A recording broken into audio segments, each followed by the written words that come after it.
Hello, my name is Alexis Tredenik, and today I am going to be giving a speech on why zoos and aquariums should be closed. Many people visit zoos and aquariums for a variety of reasons. It could be for a family event because kids love seeing wild and exotic animals that they cannot see every day, but this can be way more harmful than we think. Zoos can be more accurately described as collections of interesting animals. Even under the best of circumstances at the best zoos, captivity cannot begin to replicate wild animals' habitats. Animals are often prevented from doing most of the things that are natural and important to them, like running, roaming, flying, climbing, choosing a partner, and being with others of their own kind.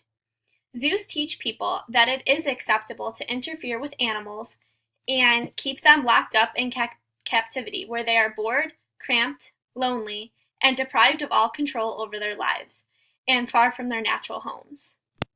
How are they harmful? Animals residing in captivity live highly compromised lives. They are often kept in very small cages and unnatural groups without family and friends. They suffer losses of freedom of movement and the ability to control their own lives.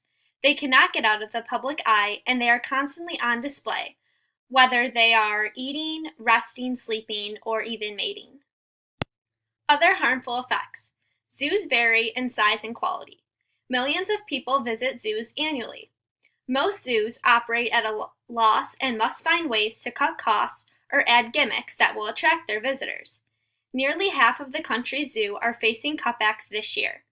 This is very harmful to the animals, and this deprives them of their basic needs to survive. The animals really do pay the price. These animals are not meant to live in those conditions, causing them to harm zookeepers and even the public. A Siberian tiger escaped her enclosure in San Francisco in 2007. She was shot to death after she killed one person and injured two others. She had mauled one of the zookeepers a year earlier.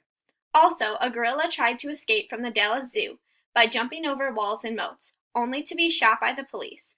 A witness later reported that the teenagers were taunting the animal with rocks prior to its escape. Zoos are for entertainment, not education.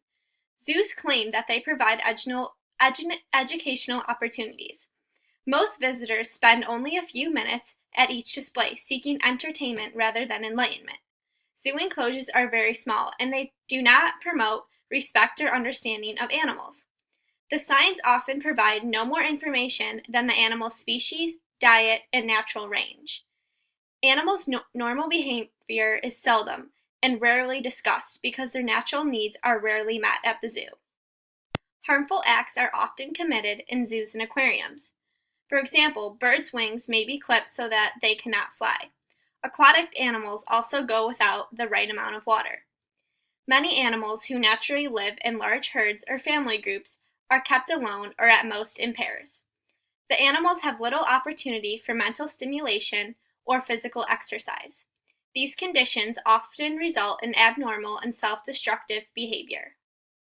There are many other ways to learn about and appreciate animals without supporting zoos, such as nature documentaries and IMAX theaters.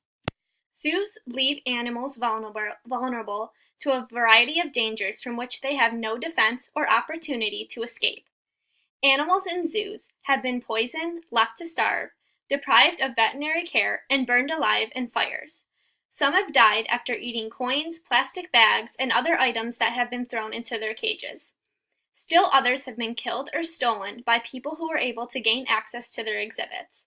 During natural disasters such as floods and wildfires, there may be no way to evacuate every animal to safety.